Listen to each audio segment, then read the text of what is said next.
বল্টু বলতো মালভূমি কাকে বলে? স্যার, যে ভূমিতে বসে মাল খাওয়া হয় তাকে মালভূমি বলে। বল্টু তুই কি জানোস এই শিক্ষা ব্যবস্থা এবং স্কুল কিসের জন্য দেওয়া হয়েছে?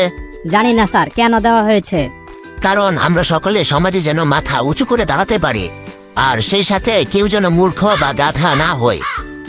আচ্ছা, তোদের মধ্য থেকে কারো যদি মনে হয় সে মূর্খ বা গাধা, সে যেন দাঁড়ায়। কিরে বল্টু, তুই দাঁড়াইলি কেন? না স্যার, আপনি একাই দাঁড়িয়ে আছেন, ব্যাপারটা কেমন দেখায় তাই আমিও দাঁড়ালাম। Oh my god!